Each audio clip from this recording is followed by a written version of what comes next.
Judy was boring. Hello. Then Judy discovered ChumbaCasino.com. It's my little escape. Now Judy's the life of the party. Oh, baby, mama's bringing home the bacon. Whoa, take it easy, Judy. The Chumba life is for everybody. So go to ChumbaCasino.com and play over 100 casino-style games. Join today and play for free for your chance to redeem some serious prizes. ChumbaCasino.com. No purchase necessary. Void where prohibited by law. 18 plus terms and conditions apply. See website for details. Okay, round two. Name something that's not boring. A laundry? Ooh, a book club.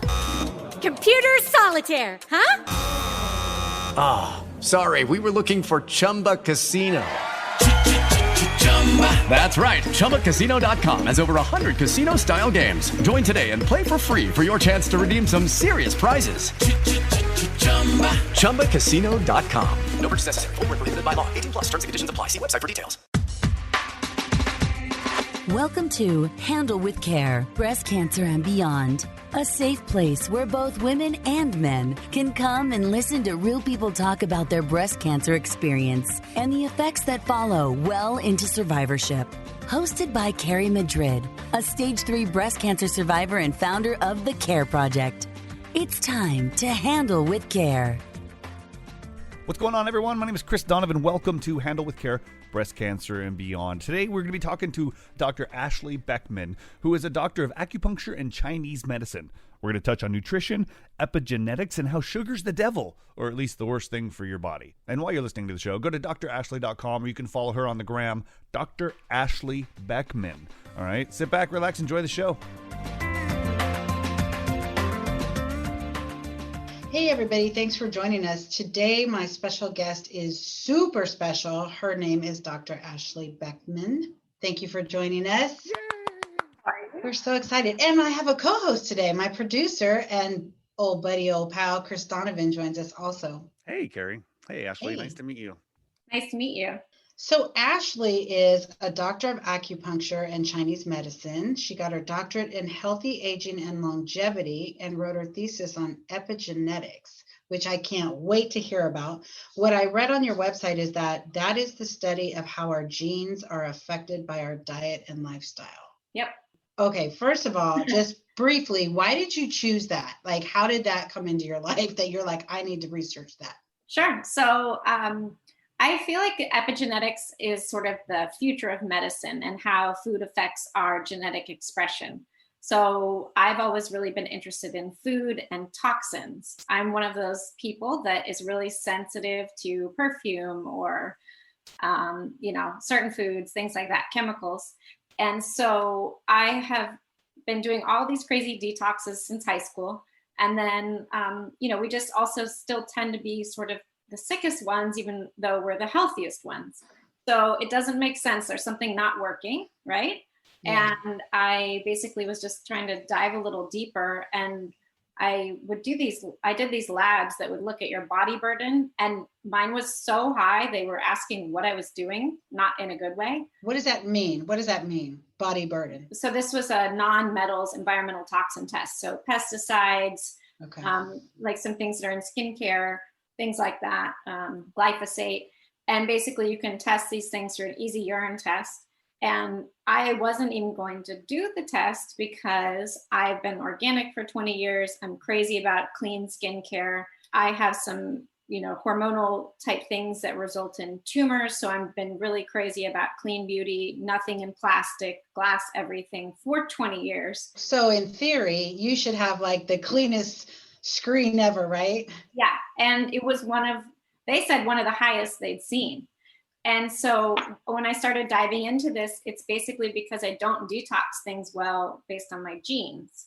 And so all the cleanses I was doing and things like that over all these years, they were probably helping, but they weren't very effective for me. And so, once I kind of found this out, it was sort of my new passion. And just tailoring the type of medicine that I do and work with people. I've always been obsessed with detoxes.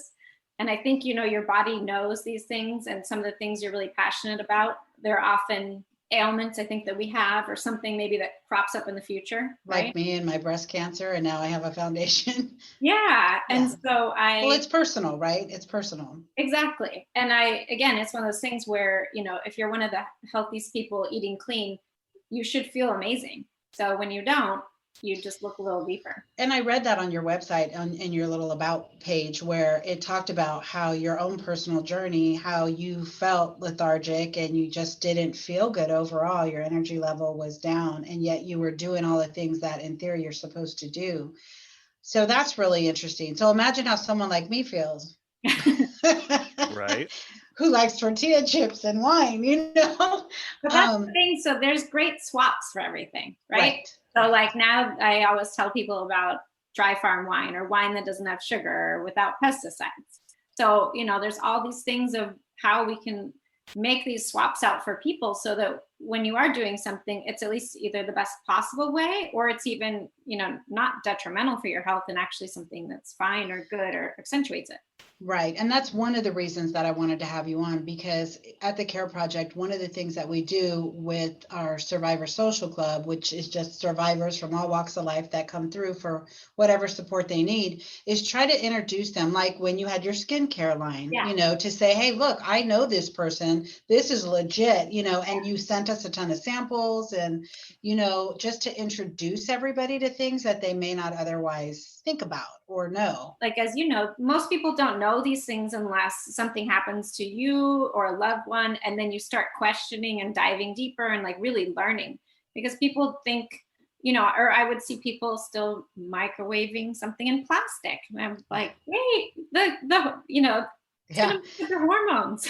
And so for people who have these things, especially hormone-dependent cancers, or even if you don't have cancer and you have fibroids, cysts, endometriosis, like all these different things, a lot of times the root is the same place. And so you can clean up a lot of those lifestyle habits to really, again, bring this sort of body burden down. Yeah, because I had never heard that term before, body burden. Yeah, and so that's the thing is basically kind of, if you think of your system as a bucket, we keep filling it up with all of our exposures, and then your body just can't take it. And then we all have different systems that get taxed. So some people it turns to cancer, some people autoimmune disease, hormonal dysregulation, migraines, joint pain, all kinds of things. And so we all react differently, but our world is so toxic, unfortunately, that there's so many things that we get overwhelmed, and your system doesn't know what to do. And then there's a very end result that's very hard to get back to normal homeostasis again.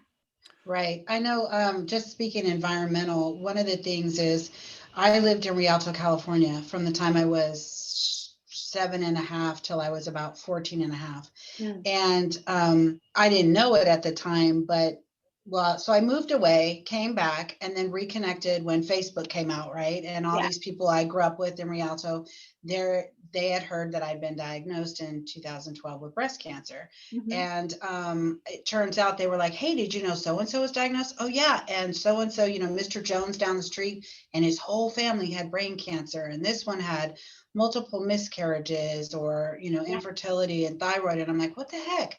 Turns out there's a group on Facebook. If you grew up in Rialto and you had thyroid, breast, or whatever cancers. Yeah. So down the street from my house, literally down the street, was a tire company, a manufacturer, and a firework manufacturer. Mm. And it's my understanding, if you Google Rialto contaminated water, you'll see these articles come up where chemicals, it starts with a P. I want to say percolate or percolate. Yeah, okay. That would be what was in the fireworks, because it's basically rocket fuel too. Okay, so what the story is that I've been told, and that I believe I read in that article, is that they used to dig holes in the soil, dump the runoff, it got in the water supply. Now, when I grew up, we drank tap water. We didn't have sparklets. We played outside all day, and then we ran to the neighbor's hose and drank out of the hose. And well, we washed the car, we took baths. I mean, we did that, right, Chris? Yeah. Oh yeah, I did all that stuff. Yeah. Yeah, and so then my best girlfriend that was sort of like a big sister to me, that lived literally 5 doors down. We were together other than when we were sleeping. Like she was at my house for dinner or I was at hers. Then we go home, take our showers, go to bed, get up and walk to school together.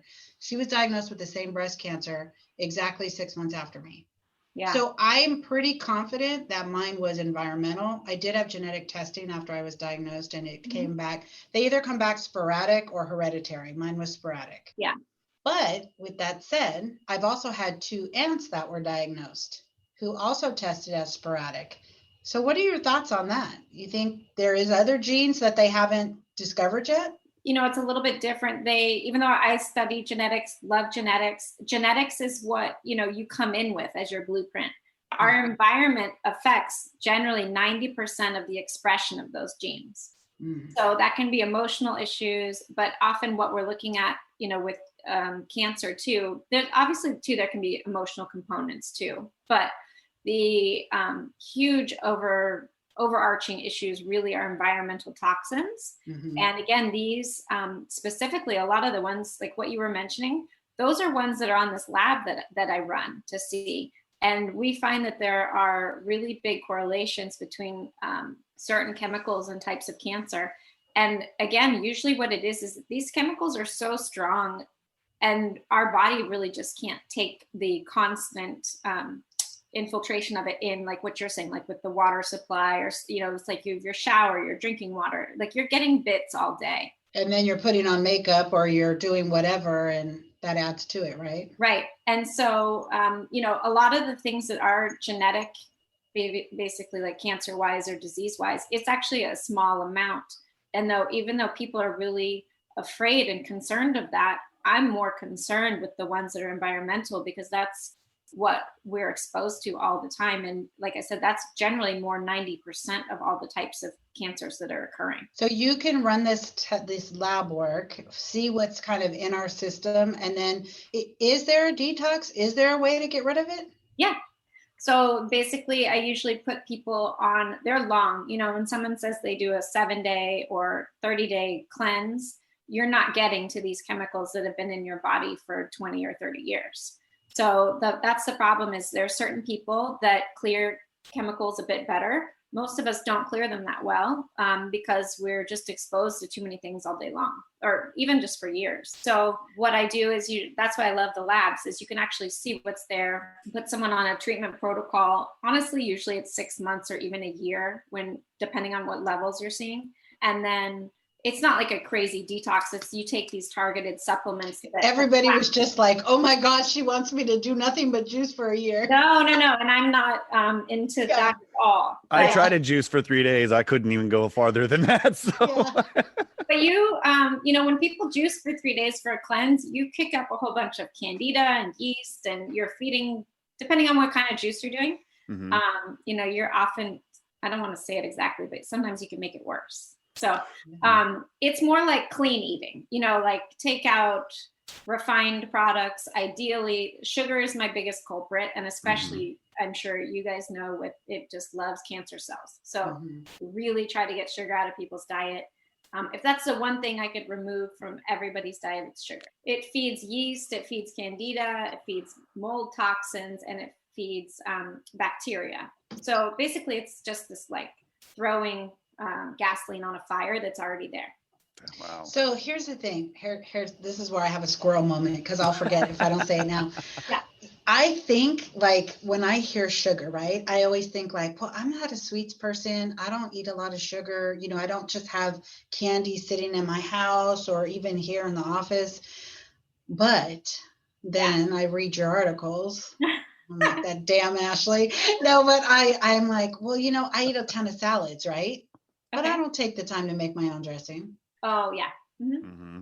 So then I'm looking and I'm like, well, it says it's healthy. And, and then I look and I'm like, oh, crap. Now, and I like coffee, right? Like I love coffee. I gave it up one time for 10 days. I thought I was going to die. 10 days. So again, one of those things that I thought, well, I only have a cup a day. I mean, I might pour a second cup, but I never get to it because I start working and then it's cold and I'm like, I'm not reheating it, right? but my 1 cup is huge. 3 cups. Exactly. So I had for 10 days, I like totally detoxed. I was like, why am I doing this? It was like just a test for myself. I thought I was going to die of headaches. Yeah. You're driving yourself crazy. Seriously, right? The other thing too is it's really that there's a lot of hidden sugars and things like you said, like you think you're eating healthy, or the same thing, even for myself, you know, the way they market and label things is not very accurate. So it was a big thing. Actually, again, like you, I started to take a look because I loved sweetened tea, you know, like I loved these drinks, and I thought, oh, there can't be much sugar in here. And it's just organic cane sugar. It had like 20 grams in it. Oh, shoot. I used to love this tea that said just a tad sweet, 30 grams in 1 bottle. So that's more than somebody should have in an entire day of sugar. Like how many grams of sugar should somebody have? I say 25 grams. This is like, you know, if you're flipping over a package and adding it up from the day, ideally you're not eating packaged foods, but you know, that's just reality for this is a question for a friend. How much sugar is in beer? Just kidding. Yeah. So the thing is too is though, you know, I was sort of naive in that I was tricking myself because I was like, oh, it's all organic cane sugar, you know, but then I realized, oh, I loved Justin's peanut butter cups. Yeah. And then those had, you know, 12 grams of sugar. Like it all was adding up, even though I really didn't think I was having any. So always I'm telling people, flip over a label and just start seeing, because you're not going to realize how much it's in things that you feel like you don't have. And like, wait. And I feel like for me, like I could give up a lot of those sugars now that I know, you know, when you know better, you do better, right? Yeah. So they say. I feel like I can give up a lot of the salad dressings and things like that and find different alternatives. And now I love lime. Like I just love fresh lime over stuff like crazy. But I like my coffee. I can do literally just 1 cup now, but I like my creamer. Yeah, let's say, but are you having it black or are you sweetening it? Not black. But there's I don't put any sugar.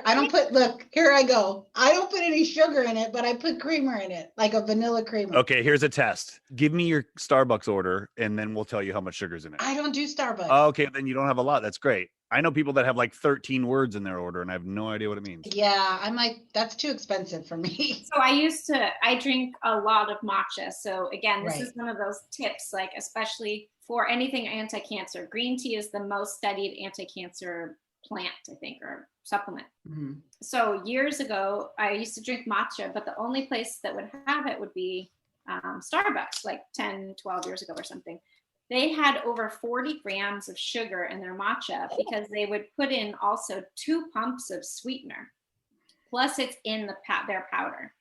Yeah. So, you know, I was just like so excited to get this, you know, healthy beverage. And it's crazy. Every day, like I know a few people, one might live in this house and it's not my wife, that tries to get a coffee every day and doesn't necessarily do it, but it's always the ones with the whipped cream and the sugar and all the stuff sprayed on top. Yeah, so those will kill you. She's 17 though, so yeah, I do tell people, you know, these things like what you're talking about, you know, you have to look at your daily habits. Mm-hmm. So what you're saying, like, oh, it's just a cup of coffee, but then we have to see what's in that coffee, what are you having, you know, and then find the better alternative. Like there's still people that have like Coffee Mate, you know, creamers and stuff, which has so much toxic. So much sugar. Yeah. It tastes chemically. It tastes like chemicals. I'm sure. Well, yeah, it's like powdered chemicals. And so, you know, there are definite great alternatives. I would much rather someone just have like actual heavy whipping cream or, you know, half and half that's organic. That's what I was going to ask you next, is because I know like my son is and his wife are vegan and they're raising my grandbabies vegan. He's not a huge coffee drinker, but every now and then, but he makes his own creamer.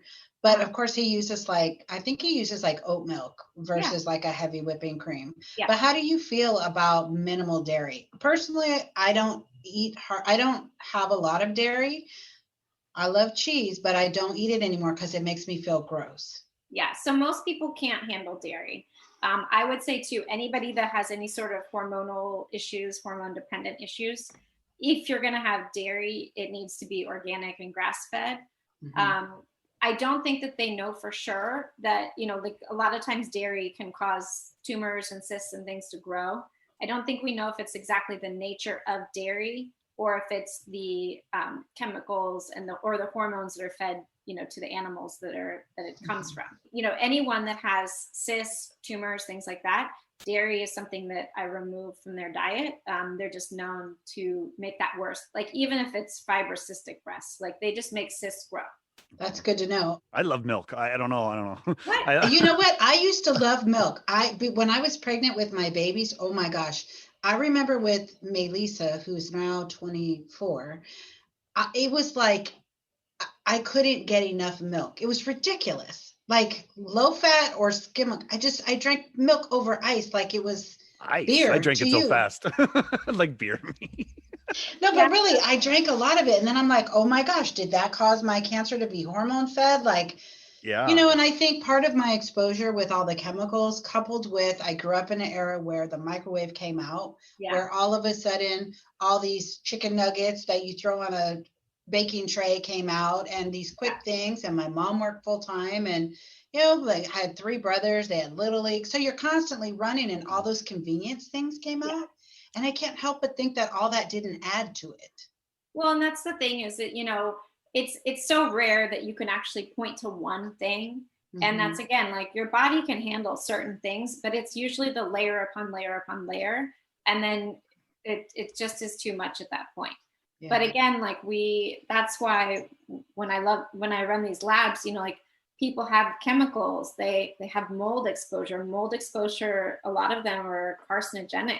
So that's a really huge one for different types of cancer. Again, it would be very easy if we could point to one thing. Like if someone is in this, like that belt that you're talking about where you grew up, again, that can be like setting the foundation that basically then other things might just tip you over the edge again, where it's like the sugar, the foods processed, all these things contribute. Right. And it would be much easier to solve if you could point to one thing. So you run this test, you run this panel of tests, you see what the results are, then you individually develop a plan to help them long-term, not only detox, but also develop a new lifestyle, if you will.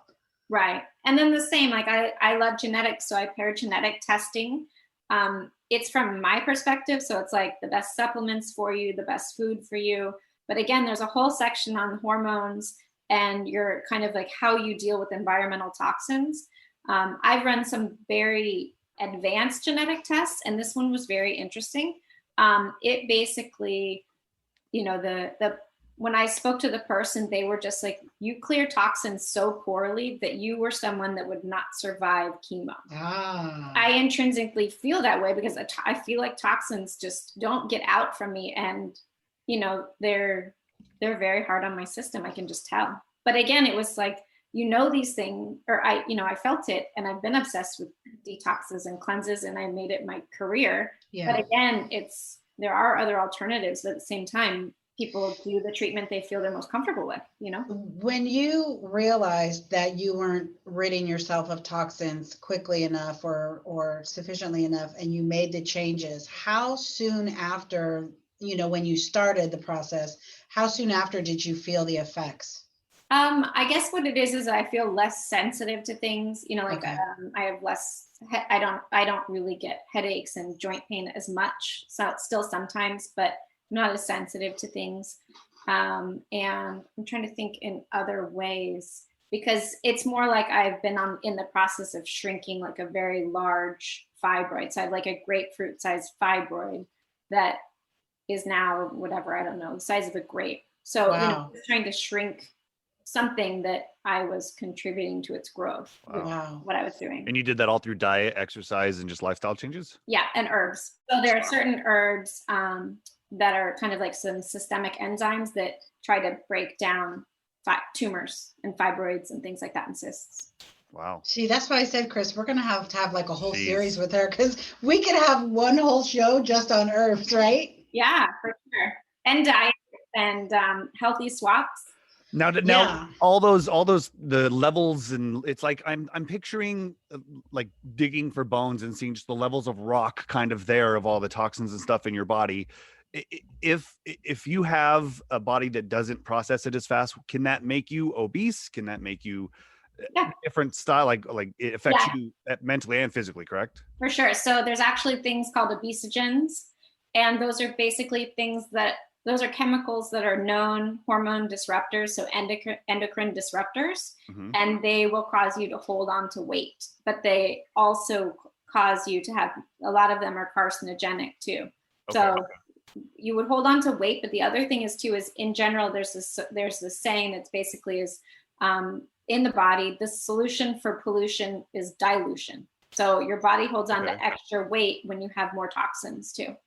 That's my problem. So I wondered if that's in part, like they always say, like breast cancer survivors, we're at higher risk for recurrence if our waistline is bigger, if we're obese.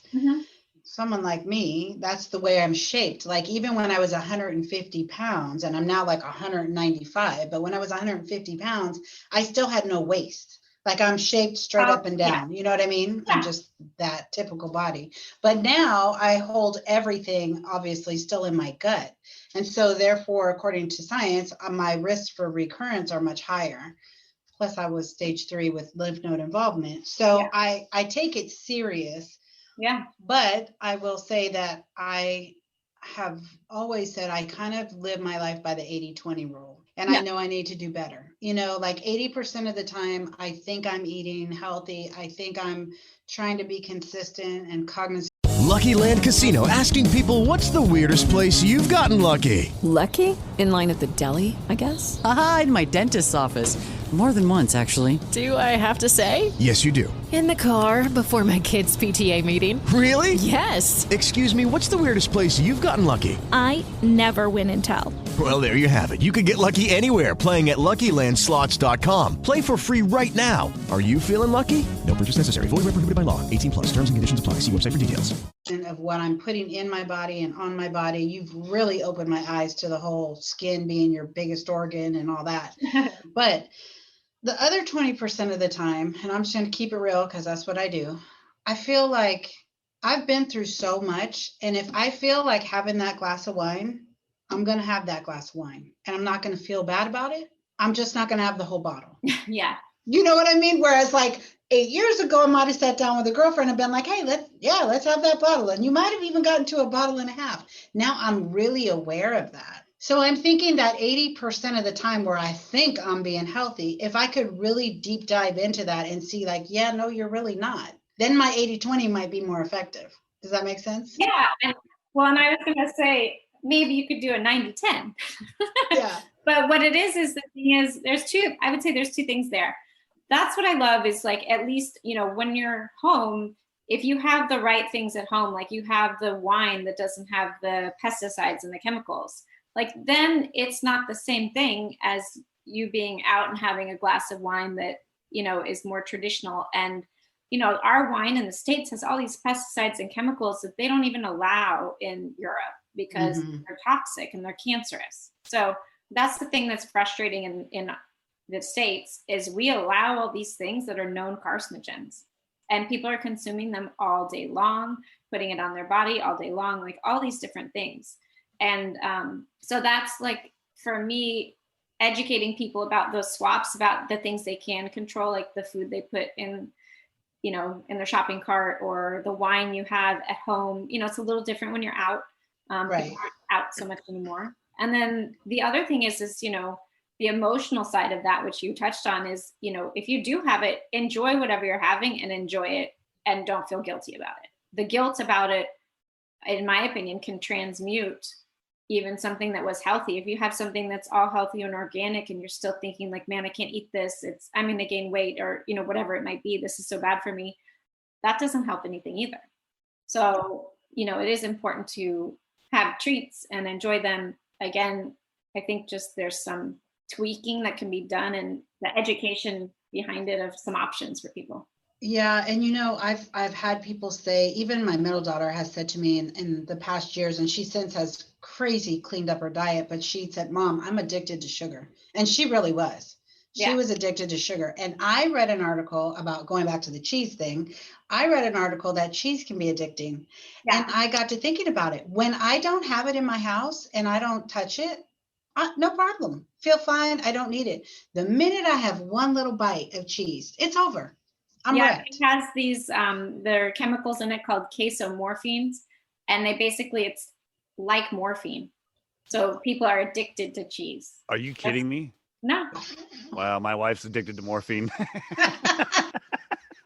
But it's really interesting. So like people, forget how powerful food is in many ways. I think we do. I think so many of us just eat, how do you say it? When you're not paying attention, this chemo brain. Chemo brain. Yeah, and that's the thing. There's the balance of eating for fuel, you know what I mean? And then again, still having pleasure and enjoying food and having it be something that's. I think too, some people hear healthy swaps, and I can just hear some of my listeners probably going, oh, here we go with the healthy swaps, have a celery instead of a chip. No, it's not about that. And I can say that because years before I was diagnosed, I went through a horrible divorce and I gained like 50 pounds from emotionally eating, and I had 3 little kids, and I just wasn't taking care of myself. And one day I looked in the mirror and went, no, this ain't happening. This is crazy. And I started like looking at what I was fixing, right? I'd fix a plate of food and I look at it and go, I don't need all that.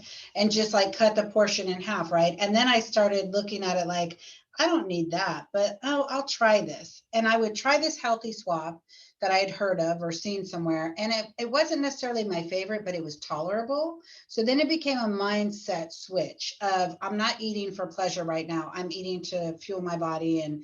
And if I stuck to it, by the 3rd time I ate it, I actually enjoyed it.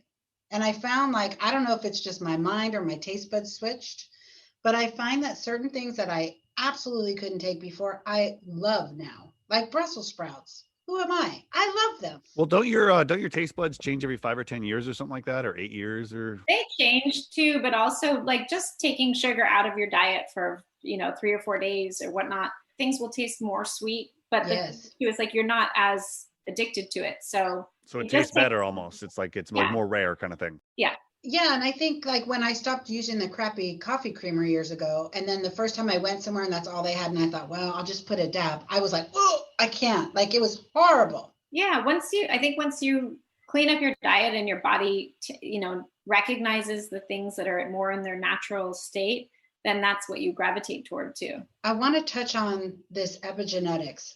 Tell me a little bit about that. So again, I love it because it basically can kind of save you time and money, because it tells you if there are certain supplements you might need more or less of. Like vitamin D is a very big supplement that's very important, especially for cancer prevention, immune boosting right now, things like that. There are a lot of people who, myself as one, I don't absorb it from the sun very much. So my levels would always be low, and you hear a lot of people say, oh, just go out in the sun and you go out 30 minutes a day, you'll be fine. And we're in California, sunny California, and my levels were always super low unless I supplemented. And then again, when I saw in the genetics, it's just something that I don't absorb. So from the sun. So the other thing is it kind of can help you or even a practitioner just guide you the best foods to eat, things like that. A lot of people are always wondering, should I do keto or, the right diet for certain things, especially for kind of like Alzheimer's prevention, cognitive decline.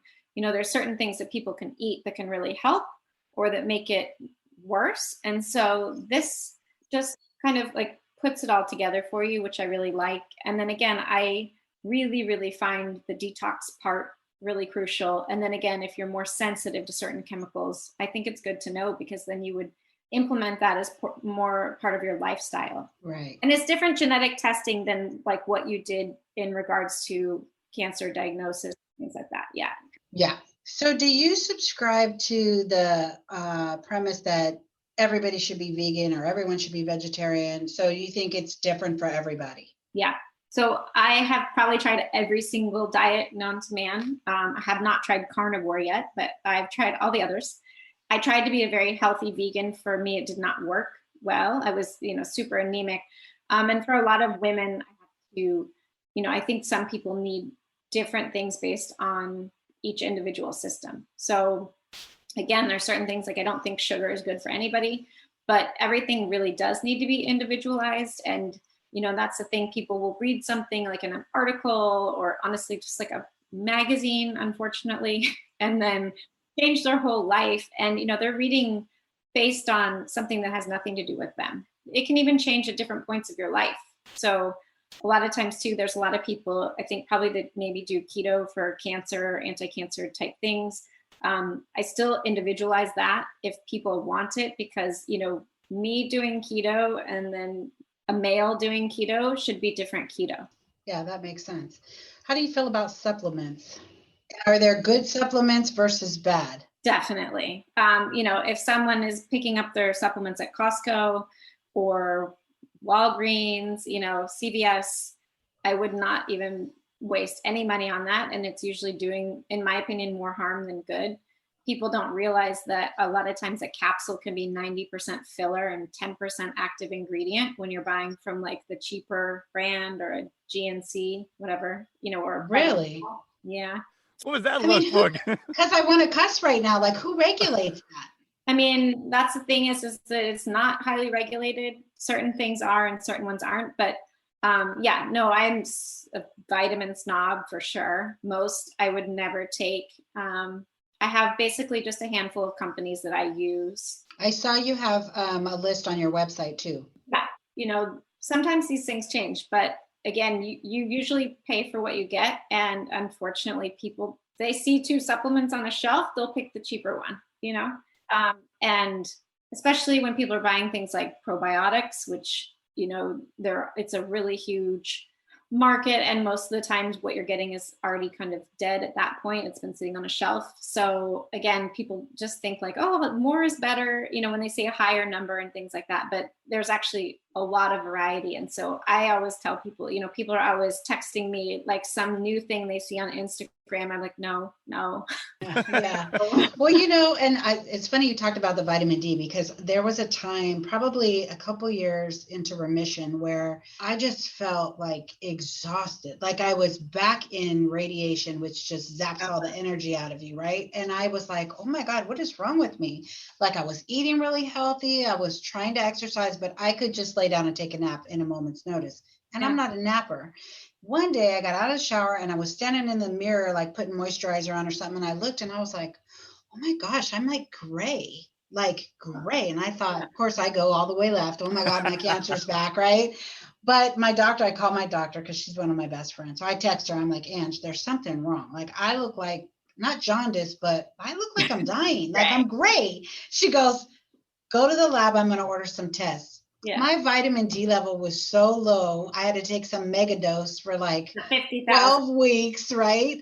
Yeah. And then as soon as I was probably the 4th week in, I felt like amazing. Yeah. But then she neglected to remind me that then I needed to continue to take like 2,000 milligrams or whatever it was. So something as simple as vitamin D, still there's a good quality and bad quality of that as well? Yes. Yeah.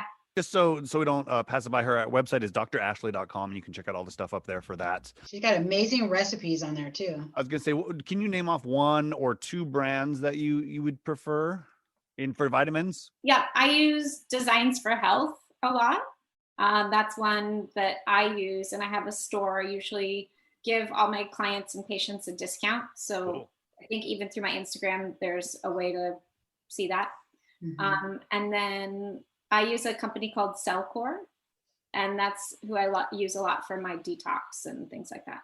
Again, they're both practitioner lines, so I can help you figure out what the best things are to take. And I offer complimentary consultations too. So like a quick chat to just see how I can help you and steer you in the best direction for whatever you might need. Is it easy for you to kind of determine or I should say discern who's really serious? You know what I mean? Like we had my personal trainer on here the other day and we were talking, and one of the things he said, when I met you, I could just tell that you were ready to make the change.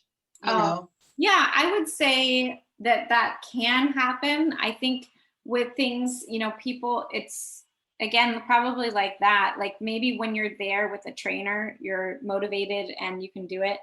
A lot of the work I do with people, it's daily changes in their lifestyle. So that's not always the easiest thing to do. What I don't like is, so many people come to you after they're sick, post chemo, things like that, where, my whole thing is prevention. I saw people 10 years ahead so we could ideally, would not happen, as much as I could try to prevent anything. That's my goal. Yeah. So, and my goal at the CARE Project is to prevent reoccurrence.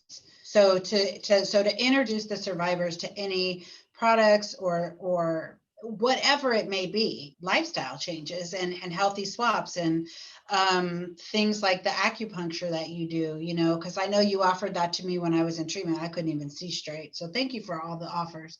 I really couldn't function during chemo. I wish you lived closer back then, but we have so much to talk about, balancing hormones, all that stuff. I think we just going to have you come back and talk specifically on hormones and what we can do. What do you think, Greg? I agree, because I have questions on that too. Being with my issue that I had last year, I'm on all these pills for cholesterol and blood pressure. And well, let's talk about it. They don't help. Okay, well, I'm on I'm on a couple things for cholesterol and blood pressure, and of course, now some brain stuff. I'm on Zoloft, which affects the sex drive and the testosterone and all the hormones in my body. So, Evelyn doesn't love it a ton. I can tell you that. But it does affect me. And that's been one of the hardest things that I've had to deal with. How would you try to, help that? So another lab that I always do, and it's actually basically the one, if someone can only do one lab, this is one I do. It's a gut test that tests neurotransmitters, what is going on with the gut, like in terms of gut bacteria, yeast, candida. People forget that I think basically almost 90% of the neurotransmitters are made in your gut. So if there's an anxiety issue, we need to look at the gut. If there's absorption issue, we need to look at the gut. So with the high blood pressure, that can be different things. But sometimes too, we look to see what kind of chemicals, there's too much stress on the body. And then again, you said high blood pressure, the Zoloft, right? Yes, Zoloft, which I was told immediately when I was told that I was going to be taking it. That was one of the side effects, is it decreases the sex drive and takes your hormones kind of out of it. Right. So again, what I would do is, basically try to figure out more what's the root cause of it. Was it depression or anxiety? Either, like if you have. Oh, I found the root of it and I quit that job. So no, we found the root of it and I am better now, but that's still just the one side effect that's really hard to deal with. But you're still taking the medication. Yeah, I'm still taking the medication. I'm not off it yet, but hopefully within the next year we'll be. Yeah. So again, what I would say is you look at the things that are going to optimize the gut. Sometimes that has to be killing off gut bacteria, candida, overgrowth of yeast. And then again, you can see if there's mold exposure. Okay. So does anxiety and gut issues seem to go hand in hand? Yeah, definitely. Because 90% of your neurotransmitters are made in your gut. I've never heard that before. Oh yeah. So, and then the other thing is there's certain vitamins and things that you can use to support the detox system that will help you get rid of toxins just a little bit better. And so there's a huge correlation with anxiety and some of those as well.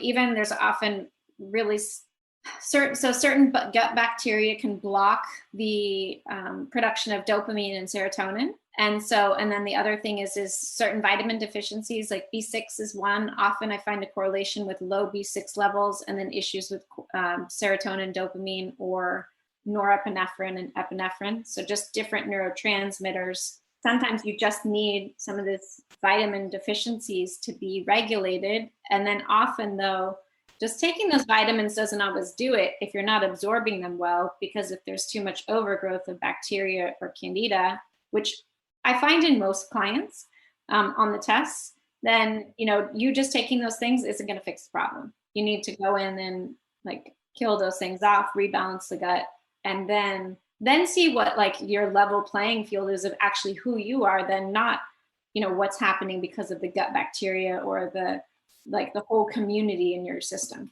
So basically you and I need to go in and have some testing done and get our shit together. Yeah, apparently we need to give a lot of blood. No, it's super easy. Actually, I get the lab sent to you. It's a urine test. Oh, okay. I can pee in a cup.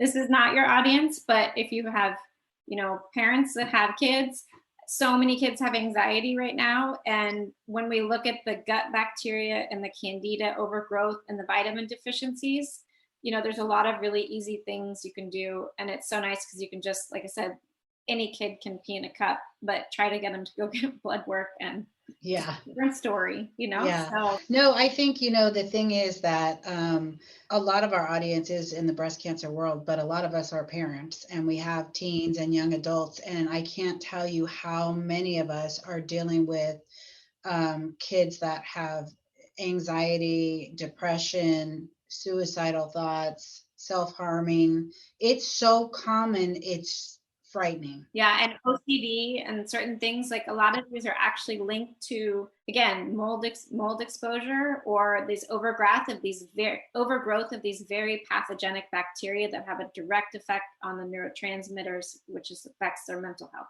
Oh my gosh, and nobody teaches us these things. No. And then again, it's like with the, the candy and sugar and all of that, the parents kind of too think like, oh, it's not that big of a deal. Or, I still want them to be normal, but some of them, like the levels are just off the charts. And so that's the ones where it's really out of balance. So I'm serious, Chris, we're going to do this. Okay, I'm down. Let's do it. We're going to do it. And then we'll be your testers. We live transparent lives for the most part. Oh yeah, I have 5 podcasts. Yeah, I was gonna say he's got 5 radio. podcasts. Yeah, Evelyn's on the radio. So I think we should definitely do it, and then we can come back and talk about our results. Yeah, it's not, like I said, I predominantly try to get people to reduce their sugar and just eat clean. So for me, that is, minimally processed foods, ideally a good kind of clean protein, good vegetable, and then if some people need some starches every once in a while or whatever you need, but rice. Yeah, like some rice, sweet potato, yams, whatever. Everyone has different needs and you have to adjust. Over here daydreaming about mashed potatoes right now. Yeah, I just got hungry when she said all that. All right, so I'm gonna go have a little bit of rice. Yeah. Some vitamin D. I'm gonna go have vitamin D. Yeah, it's not from CVS. Yeah, right. And you know what's sad is we're already stuck in this world where fast food is cheaper and easier to get, and the healthy food is a lot more expensive and harder to prepare. And I didn't realize it was the same way with medicine. I mean, I know there were generic brands, but I figured there was some sort of like baseline they had to keep this certain amount in there or something. I don't know. Well, yeah, maybe a very small base amount. Well, this was also very eye-opening. Very eye-opening, and we'll definitely schedule more time with you because I really want to get into more of the. A lot of people are doing the smoothies and they're dumping spirulina and this and there and this and there, and they like you said, we live on Instagram now, and everybody sees these things, and like sometimes I see a smoothie recipe and all I see is fruit, and I'm like, that's all sugar to me. I would never eat that. I would never drink that, So I think that we really need to get those healthy swaps that we talked about, get those out there, talk about some of the supplements. I want to learn more about matcha because like you said, you see it everywhere and everybody thinks they're doing great drinking this green drink, but do they really know what's in it? Well, I think it's just coffee bean and Starbucks that it's pre-made with this sugar powder or whatever it is. So you can ask. Yeah. Pete's has a great one. I don't even know other coffee house places anymore, really. But basically, just with anything, ask if it has sugar in it. Right. So okay, well, we're gonna let you go, but it's drashley.com, and that's Ashley with an Ley, for so much information. Oh my gosh, everything from do-it-yourself masks to smoothie recipes to everything, all your services that you offer. We will be in touch offline about getting our testing because I'm serious. We really want to do it. I'm about to be 50 January 5th. Oh, cool. And I'm approaching 9 years since my date of diagnosis. And so because I had you definitely want to make sure you're cleaned up and stay that. I really do, because I feel like as the leader of my organization, I need to set a better example. I can give all the information I want, but if I'm not doing it. Yeah, we should write down what we've eaten for like a whole week and then take the test and then send it in and then come back and get results and see, how screwed up we really are. That means we can't text each other pictures of tacos. Yeah, right. But yeah, the thing is though, I think, if you pick one thing, and like I often pick just sugar, like pick one thing to start looking at. Then your tacos are still okay. You know what I mean? But it's like that margarita made with the mix. No. Oh yeah, I don't do that. You just, but you know what I mean? People forget. Yeah. Ugh. But then you have that option. You just ask for, tequila and soda and lime. Mm-hmm. Right. You see that? She just gave us a recipe. I'm gonna mix that with. No, there's some really cool stuff on here. There's the one tea I'm gonna try. The immune boosting tea. I'm gonna try to make. I read that earlier too. Yeah. And I have on there too, like I think a download for all the clean beauty lines I like, and to do it yourself too. So you can find that on the website too, because that's one thing you guys people can change at home. Absolutely. Thank you so much for your time. We really do. We really are gonna need you back. So thank you for being available. Of course. I appreciate you. I love this. That's my whole thing is really just giving people information, trying to make it easy, and so that it has big effects in your life, because you want everyone around for their kids and see their kids grow up and see grandbabies and everything. And absolutely, the way our world is with all these chemicals, people just aren't given a fair chance with that. So I agree. Thank you. If you want to follow her on Instagram, go to Dr. Ashley Beckman, right? Yep. She's on the gram. She's on the gram. She's on Facebook. She's everywhere. Thanks, Ashley. Thank you. Of course. Take care. Thank you for listening to Handle with Care, Breast Cancer and Beyond. Please let us know what you think of the show by leaving a rating and review. And don't forget to share it with a friend. For more information or to connect with Carrie, go to thecareprojectinc.org.